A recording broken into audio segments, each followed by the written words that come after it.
사도행전 1장 8절을 같이 보겠습니다. 사도행전 1장 8절 너무 잘 아는 말씀이죠. 같이 읽겠습니다. 오직 성령이 너희에게 임하시면 너희가 권능을 받고 예루살렘과 온 유대와 사마리아와 땅끝까지 이르러 내 증인이 되리라 하시니라. 아멘. 오늘 2024년을 시작하면서 바로 이 말씀을 붙잡고 우리는 새로운 시작을 했습니다. 오직 성령, 오직 능력, 오직 증인. 그래서 올 금년에는 여러분 증인으로서 여러분 설 수 있기를 우리 예수님의 이름으로 축복합니다. 한 번은 차가 가다가 서버렸어요. 보니까 배터리가 다 나가서 더 이상 충전이 안 돼서 전기가 모자라서 차가 서버렸습니다. 그래서 한낮을 고생한 적이 있습니다. 여러분, 전기가 얼마나 소중하냐. 여러분, 전쟁이 나면 제일 먼저 파괴하는 게 있습니다. 그게 발전소입니다. 발전소가 파괴되면 여러분 인터넷 안 됩니다. 전화 안 됩니다. 여러분 가정의 에어컨, 엘리베이터, 김치, 냉장고 전기 공급이 중단되기 때문에 모든 것이 올스톱 돼 버립니다.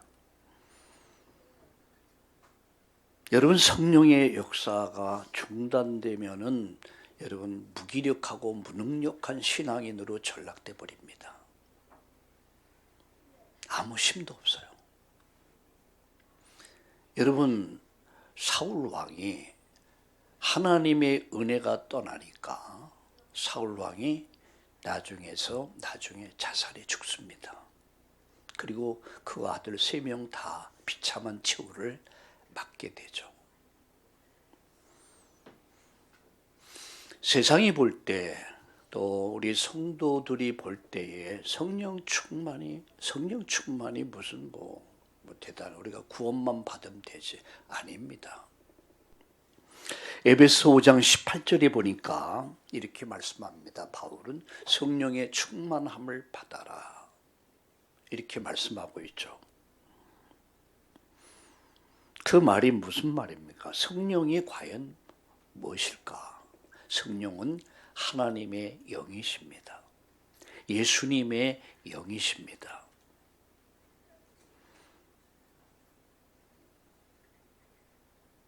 여러분, 성령 충만은 바로 하나님의 영, 예수님의 영으로 내 지정의가 가득한 상태. 그가 나를 온전히 주장하는 상태를 성령 충만이다라고 그렇게 말할 수 있습니다. 그래서 그분의 통치를 전적으로 순종하는 사람은 성령 충만의 사람이죠. 이유가 많아요. 핑계가 많고.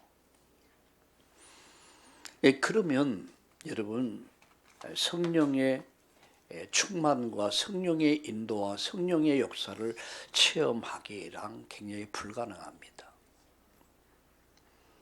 오늘 여러분 성령으로 충만함으로 내 전 인격이 성령 충만함으로 그분의 전적인 통치 속에서 오늘로 성령의 인도와 성령의 역사를 체험하며 누리는 여러분 삶이 더 풍성해지는 축복의 길을 예수님의 이름으로 축복합니다. 세상이 알 수도 없고 이해할 수도 없고 볼 수도 없는 그 힘이 뭐죠? 그게 성령의 능력입니다. 세상은 알 수가 없어요. 이해할 수가 없습니다. 여러분, 제가 늘 하는 말 가운데 참 신앙이 뭐냐라고 했을 때 그리하지 않는다 할지라도 우리가 왕의 신상 앞에 절하지 않겠습니다. 그리할 수는 없습니다. 절대 신앙이죠. 다니엘과 사드락과 메삭과 아벳느고의 신앙입니다. 없을지라도의 신앙. 하박국 선지자가 그 고백을 했죠. 없을지라도, 이것도 없고 저것도 없고 없을지라도 그 신앙이 뭐냐? 하나님 나의 구원의 하나님을 인해서 나는 하나님께 감사할 것이다. 여러분, 욥은 이렇게 말했습니다. 그가 나를 죽일지라도 난 하나님께 감사한다. 그게 어디서부터 온 신앙이었습니까? 바로 성령의 충만함으로부터 온 신앙입니다. 여러분, 성령이 충만하면 나의 한계, 나의 무기력, 무능력을 넘어설 수가 있는 것입니다. 그 예로 초대교회를 보세요. 그들은 가난한 사람들이었습니다. 그들은 많이 배우지 못한 갈릴리 촌 사람들이었습니다. 지위도 없었습니다. 명예도 없었습니다. 신도 없었습니다. 그런데 그들이 약 230년, 50년 만에 로마를 전복시켰습니다. 유대의 종교를 넘어서 마게도냐의 우상을 꺾고 로마의 정치를 바꾼 사람들, 그 사람들이 바로 성령의 사람들이었습니다. 우리 참나온 교회 전 성도들, 전주에, 용인에, 우리 서울에, 또 인터넷으로 예배하는 모든 성도들이 오늘 성령으로 충만하기를 예수님의 이름으로 축복합니다. 세 가지 말씀 드리려고 합니다. 첫째는 성령은 우리를 가르치신다. 자, 성경 말씀 한 절 보겠습니다. 요한복음 14장 26절. 요한복음 14장 26절에 이렇게 말씀하죠. 같이 보겠습니다. 보혜사 곧 아버지께서 내 이름으로 보내실 성령, 그가 너에게 모든 것을 가르치시고 내가 너에게 말한 모든 것을 생각나게 하시리라. 그가 누가요? 보혜사가 누굽니까? 바로 성령이죠. 그 보혜사 성령께서 우리를 어떻게 해요? 모든 것을 가르쳐 주신다. 우리의 교사란 말이죠. 우리의 지도자란 말입니다. 우리가 할 일을, 내가 할 일을, 우리가 세상에서 할 일을 가르쳐 주시는 분이 있습니다. 그분이 누굽니까? 바로 보혜사 성령님이라는 사실이에요. 그가 나를 가르쳐 주신다. 요한복음 15장 26절에 진리의 영이라고 그랬습니다. 요한복음 16장 7절과 15절까지 보면 그 성령이 우리를 가이드 하신다고 그랬습니다. 가르쳐 주신다. 역대상 14장 10절에 보면 다윗이 하나님께 묻는 장면이 나옵니다. 하나님의 지도를 받는 장면이 나옵니다. 하나님, 우리가 블레셋을 치러 올라가리까 말리까, 이렇게 하나님 앞에 기도하는 장면이 나오죠. 하나님의 가르침을 받기를 원했던 다윗, 철저하게 하나님 주권 신앙이었습니다. 그런데 사울 왕은 무당을 찾아가서 뜻을 구합니다. 가면을 쓰고 밤중에 몰래 무당을 찾아가서 뜻을 구해줘. 하나님은 그를 알았습니까? 몰랐습니까? 하나님은 그를 기뻐하지 않았습니다. 하나님께 기도하지 않고 하나님의 은혜를 구하지 않는 사울왕, 결국 비참하게 죽임을 당합니다. 아니, 자살해 죽죠. 그리고 그 세 아들 다 죽임을 당하게 됩니다. 요한복음 10장 10절에 도둑놈이 온 목적이 뭐냐? 죽이고 멸망시키러 왔다고 그랬습니다. 우리가 아셔야 합니다. 성령의 인도하심을 받느냐. 성령은 우리를 가르친다는, 성령의 가르침을 받을 것이냐 악령의 가르침을 받을 것이냐. 우리는 순간순간 선택을 할 때 우리는 하나님의 가르침을 받아야 합니다. 두 번째 말씀드립니다. 성령은 어떤 분이십니까? 성령은 우리를 인도하시는 분이다. 우리를 인도하신다. 자, 성경 한 번 보겠습니다. 요한복음 16장 13절. 요한복음 16장 13절을 같이 읽겠습니다. 시작. 그러나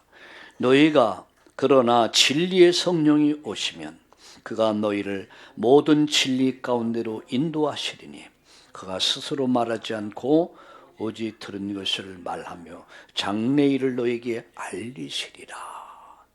성령이 오시면 그가 너희 모든 것을 진리 가운데로 인도하실 것이다. 시편 23편 3절에 보면 그가 나를 내 영혼을 소생시키시며 의의 길로 인도하시는 도다라고 다윗은 그렇게 말씀하고 있습니다. 우리를 바른 길로 인도하신다는 사실이죠. 사도행전 16장 6절과 10절에 보면 성령께서 바울이 아시아에서 말씀 전하지 못하도록 막으십니다. 그를 필립보로 인도하시죠. 그게 마게도냐, 유럽의 천 관문이었던 마게도냐로 그를 이끌어 가시죠. 아시아는 다음이야. 먼저 유럽이었어. 이게 하나님 계획입니다. 하나님의 영 성령께서는 우리의 길을 어떻게 하세요? 인도하신다는 사실이에요. 그래서 저와 여러분의 인생 길을 누구에게 맡기느냐 아주 중요하죠. 오늘 성령께서 저와 여러분의 인생의 길을, 또 우리 가정을, 교회를, 이 사회와 국가를 인도해 주시기를 예수님의 이름으로 축복합니다. 세 번째, 마지막으로 말씀드립니다. 성령은 우리를 도우신다. 우리를 가르치시고 우리 인도하시고 우리를 어떻게 하세요? 도우신다는 사실이에요. 그가 오시면, 여러분 그분이 내 인생 속에 오시면 나를 가르쳐 주십니다. 나를 인도해 주십니다. 그리고 나를 도와주십니다. 로마서 8장 26절을 한번 같이 읽어볼까요? 로마서 8장 26절. 로마서 8장 26절. 페이지 수로는 250페이지 정도가 되겠습니다. 26절을 같이 읽겠습니다. 이와 같이 성령도 우리의 연약함을 도우시나니 우리는 마땅히 기도할 바를 알지 못하나 오직 성령이 말할 수 없는 탄식으로 우리를 위해서 친히 간구하시느니라. 무엇을 말씀하고 있습니다? 성령은 우리의 연약함을 도와주신다. 무엇이 여러분 연약합니까? 사람마다 강점이 있는 반면에 약점이 있습니다. 어떤 사람은 건강은 좋은데 경제적으로 어려움을 당해요. 어떤 사람은 경제는 여유가 있는데 건강에 문제가 와. 어떤 사람은 잘 성공하는데, 세상에서 성공하는데 가정에 문제로 인해서 어려움을 당해요. 그것이 자식이든 남편이든 부인이든. 무엇이 연약합니까? 나는 내게 연약한 것이 무엇입니까? 우리에게 연약한 부분들이 있단 말이에요. 근데 성령은 그 연약함을 도우신다는 사실.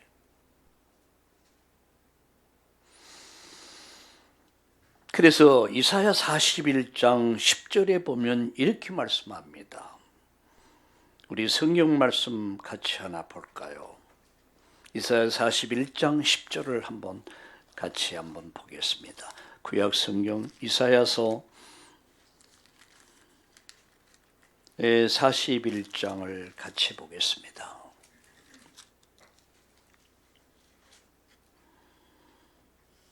(10절을) 같이 읽겠습니다. 시작. 두려워하지 말라. 내가 너와 함께함이라. 놀라지 말라. 나는 네 하나님이 됨이라. 내가 너를 굳세게 하리라. 참으로 너를 도와주리라.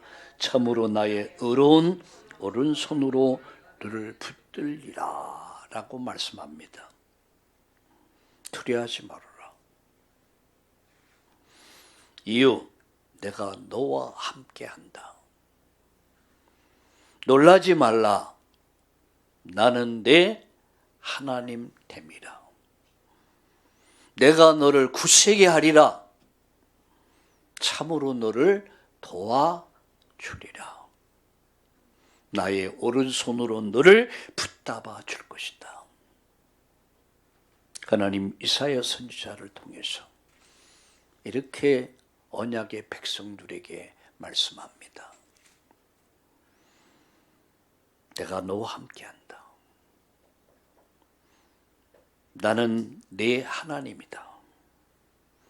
내가 너를 굳세게 한다.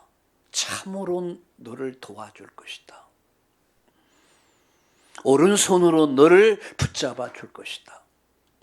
하나님이 위하시면, 하나님이 함께 하시면, 하나님이 나의 하나님이라면, 하나님 나를 굳세게 하시면, 하나님 나를 도와주시면, 그분이 나를 붙잡아 주신다면 무엇이 두렵습니까? 저는 다니엘과 사드락과 아벳느고를 보면서 그리하지 않는다 할지라도, 우리가 불가마 속에 들어간다 할지라도, 사자굴 속에 들어간다 할지라도 하나님은 능히 우리를 구원하실 것이다. 그리하지 않는다 할지라도. 참 찌라도의 신앙이라 그러죠. 찌라도 신앙. 그리하지 않는다 할지라도. 없을지라도 있으면 감사, 없으면 노. 아니죠. 없을지라도, 그가 나를 죽일지라도 나의 구원의 하나님을 인해서 내가 감사한다. 우리 안순희 장로님 오늘 기도하셨는데 굉장히 아주 은혜롭고 말씀이 딱 정리가 된 기도였어요. 예수님이 누구십니까? 그는 구원자십니다. 왕이란 말입니다. 왕. 나의 구원자. 우리의 구원자. 인류의 구원자. 그게 예수입니다. 예수님이 누구죠? 우리의 중보자란 얘기예요. 나의 죄를 대속해 주시고 하나님께 중보하시는 그분이 바로 예수님이란 말입니다. 나의 길 되신 분이 누굽니까? 바로 예수란 말이에요. 그분이 말씀합니다. 내가 너와 함께 합니다. 나는 내 하나님이다. 내가 너를 굳세게 할 것이다. 내가 너를 도와줄 것이다. 오른손으로 너를 붙잡아 줄 것이다. 그가 나를 죽일지라도, 치라도의 신앙.